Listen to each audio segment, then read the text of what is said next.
عليكم ورحمة الله وبركاته والسلام يا ملك ساجوكتان waxaan soo qaadanaynaa oo maanta aan galayna insha Allah taala systemka pharmacology oo aynu hore u soo qaadanay journal pharmacology kolka waxaan galnaa chapter 3 oo ku saabsan wax la yiraahdo antimicrobial entity ama kuwi microbialka ka hortagaya anigoo case of doonana way diisoo jeedinay insha Allah taala antibiotics waa maxay antibiotics isweydiinaysaa waa maxay u taagan yihiin intaasoo jeerna waad maqashay intaasoo jeerna waa aad dhugatay waxay yihiin antibiotics laakiin aan mar labaad kugu celiyo antibiotics waa sabistan inhibited microorganism waa walax xidhaysa microorganismka marka microorganismku it can be parasite viral bacteria fungus intaaba waa noqon karaa history baynu antibiotics ka bixin doonaa ama history yaro kooban ku faahno insha Allah taala halka ka soo bilaabay antibioticsku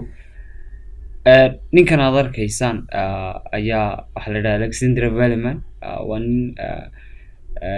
ninkii aabaha u ahaa antibioticsku ilaa soo baxa ninkan wuxuu ikhtiraacay si accidental miskidiisa ayuu oodowga qaaday waxay penicilliniska marka Alexander Valiman wuxuu noqonayaa aabaha antibioticska ama aabaha medicalka caawiyay inay dad badanna save liveska yani inay nafahooda la badbaadiyo and the discovery of penicillinisku waxay noqdeen in ooda laga qaado penicillinska waxay noqdeen one of the most important events in medical history waxyaabaha ugu muhiimsan ee taariikhda ka galay medical history ama bahda taariikhda caafimaadka waa markii ugu horeysay first time khaatiirtu ay heleen way ay ku daweeyaan ama wada ay ku daweeyaan infectioniska oo ahaa kuwa dadka si aayara ku dila marka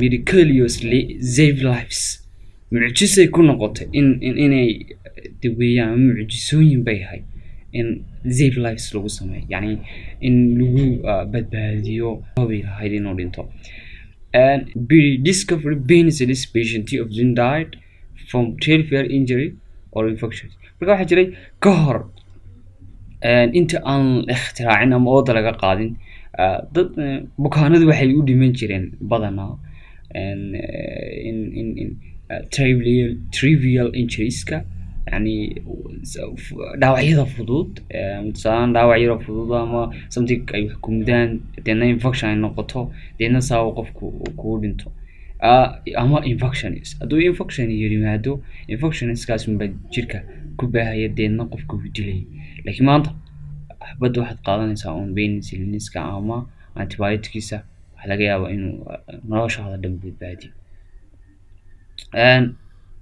mar labaad wuxuu leeyahay ka hor penicillinska penicillin mar labaad wuxuu leeyahay penicillin marka wuxuu ka sheekeynayaa intii ka hor intaan penicillinska la ikhtiraacin wuxuu leeyahay dadka xanuunada guud khaatiirta qaabilsan waxay awoodeen hardly ability to help patients suffering from infection physicianku hardly ability to help patients suffering from infection in bi awoodeen buu leeyahay infectioniska inay suffering inay caawiyaan in yarun bay awoodeen laakiin markii penicillinsku soo baxeen waxay awoodeen inay dhammaan jirkiisa yani la wareegaan ama infections organismku ay sababeen inay yani ka dabibaan chemical antiseptics baa la adeegsan jiray waliba ninka Jason Lister la yiraahdo xilligii revolution dhacay revolution idea ama ideyooyinka la soo gudbinayay ama yani ikhtirac xilligii ikhtiraca ayaa waxa dhacday 1927 ilaa 1972 Jason Lister fikradiisa chemical antiseptic in la isticmaalo lagu dilo jeermiska ayaa inta la isticmaali jiray haddana laga soo yar gudbay waxa la 1974 waxa la horumariyay development method using carbolic acid waxa la yiraahdo carbolic acid waxa loo isticmaali jiray in lagu dilo jeermiska iyo in laga hortago dhaawacyada qofka infectionka ku keenaya markuu dhaawacmo kadib Valiman Alexander Valiman waa ninkii penicillinka ikhtiraacay Reiter waxay soo jeediyeen in la isticmaalo ama ay dadka u sheegeen in la isticmaalo xylinta si loogu nadiifiyo wounds-ka. Marka aynu taaganahay tusaale ahaan haddii aad neersinta oo kale waxaad in badan aragtay in xylinta ama sodium chloride in lagu nadiifiyo yacni wounds-ka. Haddaad aragto dadka macaanka leh waxay qaadaan waxa la yidhaahdo foot ulcer disease ama cudurrada ku dhaca cagaha oo infections keena. Marka infectionska inta badan waxaa lagu maydhaa xylin marka dressing-ka loo sameynayo. History-ga waxaa ka mid ah antibiotics-ka. Paul Ehrlich ayaa wuxuu soo saaray waxa la yidhaahdo qaacidooyin chemotherapy ama chemical lagu daweynayo ama chemical daweyn wuxuu farageliyey population-ka ay sameynayaan microorganism-ku ama badashada uu microorganism-ku sameynayo iyadoo uu concentration-ka saarayo tolerance by hosting. Marka Boala wuxuu isagu soo jeedinayaa ama uu soo saaray chemical faragelinaya in la joojiyo ama la dilo microorganism-ka, laakiin may ahayn wax lagu kalsoonaado ama lagu sii kalsoonaado oo cadeymo badan haysta. 1910-kii wuxuu sameeyey Boala wuxuu ku guuleystay inuu develop gareeyo tusaalihiisii waxaanu sameeyey purely synthetic antimicrobial yacni synthetic waxa weeyaan waa samays antimicrobial drugs-ka. waxaa la oran jiray dawada uu soo saaray ama antimicrobial-ka sulfursan waxay ahayd effective against bacterial diseases-ka. wuxuu soo saaray dawo ku ama antimicrobial ku bacterial diseases-ka sida slim sickness-ka iyo waxa kale uu soo saaray sporochetes-ka diseases-ka cudurrada sporochetes-ku keena ama waa qayb ka mid ah bacteria kuwa weliba sababa syphilis-ka. markii dambena Fleming baa ka daba qaatay ama uu soo saaray ama uu cadeeyey lysozyme wax la yidhaahdo. lysozyme-kaas uu isticmaali jiray inuu galvin sameeyo something kan la yidhaahdo Alexander Fleming waxa uu sameeyey 2 toddobaad ayuu ka maqnaa laabkiisa laab yar oo lahaa marka vacation day buu qaatay.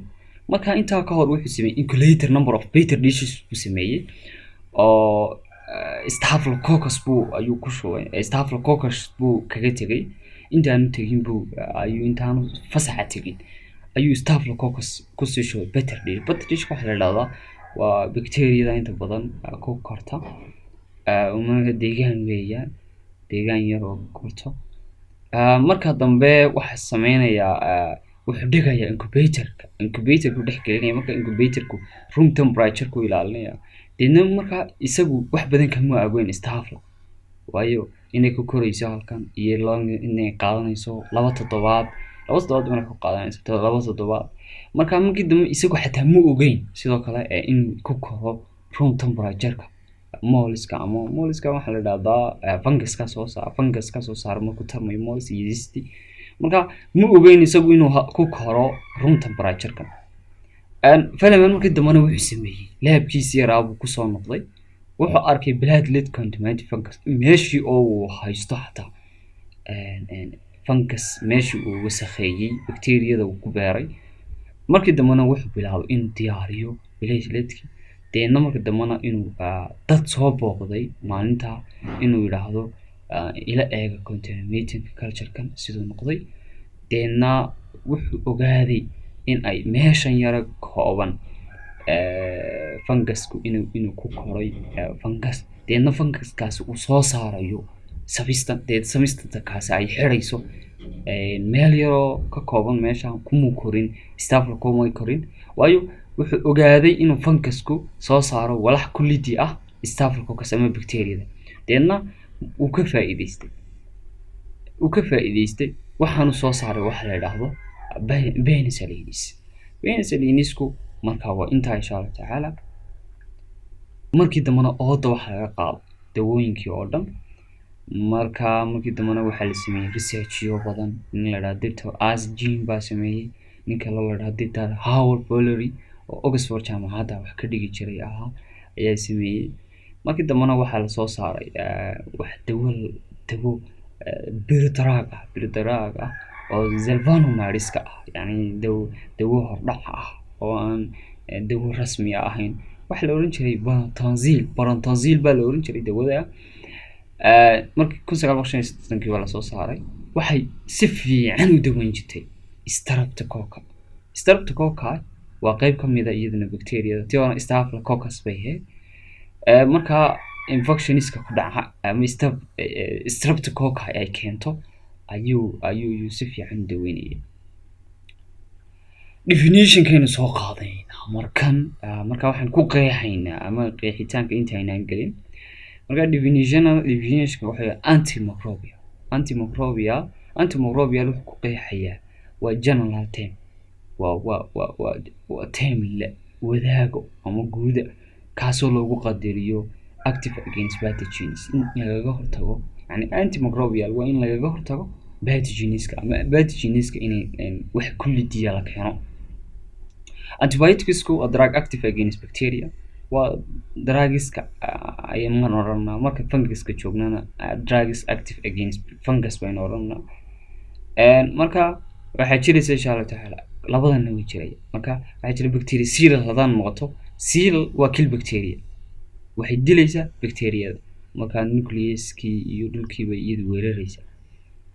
bacteriostaticna waxa weeyaan waa slowing current bacteria marka iyaguna bacterioporoteiniski bay bahlayna koona cell wallkay dilayaan. koona maxay sameynayaan bacteriostaticu inay xireen protein synthetiska deena slowing the current bacteria inay yareeyaan laakiin koona ma dilayaan. koona waxay yareynayaan habka ay u fidayeen. wax la yiraahdaa classification baa jira. classification antibiotics bacterial activities waa jira. classification kani wax yar qoxoon balaan aan samuurada ku yar sharaxno isku soo noqon markaa aynu soo qaadano haddana antibioticska laba aynu kala qaybinay broad spectrum iyo narrow spectrum. broad spectrumku waxa weeyaan waa marka oo gram positive iyo gram negative ay dilayso. markan kalena narrow spectrumku waa marka positive or gram negative ay midun dilayso. mar labaad aynu qaybino bactericidal iyo bacteriostatic. bactericidalku waa kill bacteria bacteriostaticuna waa stopping growth. and classification antibiotics bacterial activities waxaan jecelahay inaan soo wada fahanay.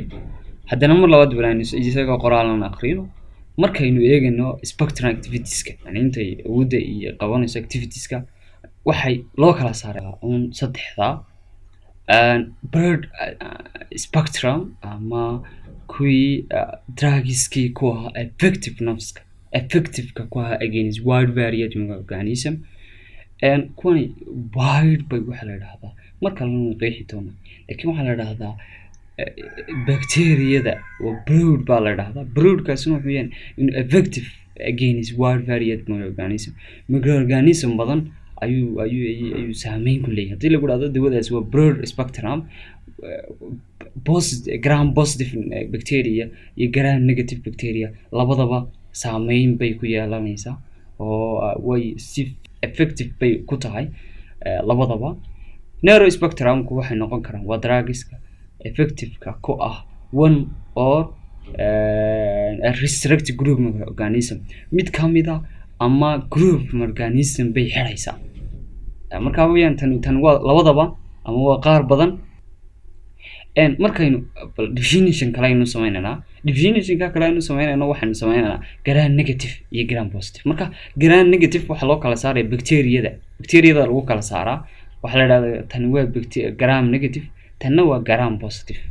marka muxuu yahay talow gram positive iyo gram negative aynu isla yar fahanno saynu casharka isku soo xirano aan la yartagno samuurada aynu soo qaadano bacteria marka in yaran ka soo jaarsano intaa marka cell wallki weeyaan intaas. cell wallku waxaan ku kala saaraynaa marka bacteriyada qaybaha ay leedahay. marka laba qaybood baynu qaybin doonaa insha Allah taala. qaybahan cell wallku wuxuu u taraa inay protection u noqdaan bacteriyada oo lysis in lagu sameeyo kalaay inay sameeyso. marka waxaan soo qaadanaa labada qaybood waa qaybta ugu horeysa gram negative weeyaan waxyaabo gram solution oo ay safriin ka mid tahay. safriin marka gram negative ku ma qaato marka waa midab. qaybtan kale gram positive ku hadaba safriinta marka kama maydhanto ee uu qaata. marka gram saasa lagu qaata marka gram waa solutionadaas lagu kala daraa si loo kala saaro oo midab loogu kala saaro bacteriyada. marka haddii aynu fahnay markaa aynu dib ugu soo noqono cashirkeena hore broad spectrum waxay against ku tahay yacni labadaba gram positive iyo gram negative marka labadaba effective ay ku tahay xagga narrow spectrumku iyadu ay saameyn ku leedahay oo keliya ama gram negative ama gram positive oo keliya definition ka fudud kan ayaynu ku sameyn marka kanna waxa weeyaan wide variate kana maxay effective ma against one of the restricted one mid kamid ah ama waxay xidhaysaa group of microorganism qayb group kale iyo tusaalahaan haddiinu nara staphylococcus bay kaliya xidhaysaa waduu narrow spectrum ah haddii aynu niraahno gebi wada xidhaysaa broad spectrum baynu odhanaa waxaa jira qayb kale oo la yidhaahdo extended spectrum antibiotics kan laguma daro oo inta badan laguma daro laakiin inagu waynu ku daraynaa waxaa jira waxa la yidhaahdo extended spectrum oo loo isticmaalo applying antibiotics that effective against gram positive organism and also against significant number of gram negative bacteria marka extended antibiotics labadan oo la isku geeyay weeyaan marka extending spectrum antibiotics waa iyagoo labadan oo la kala bixiyay ama la isku daray ayuunba effectiveness ku ah marka waxa weeyaan waa wax loo isticmaalaya antibioticska effectiveness-ka ku ah gram positive organism and also against significant number of gram negative bacteria marka waxa jira waxay ku kala duwan yihiin labadan broadka iyo tan labada marka la isku daro ayaa waxa la oranayaa extending spectrum antibiotics marka ka goyn loo broad spectrum kan baa wadaya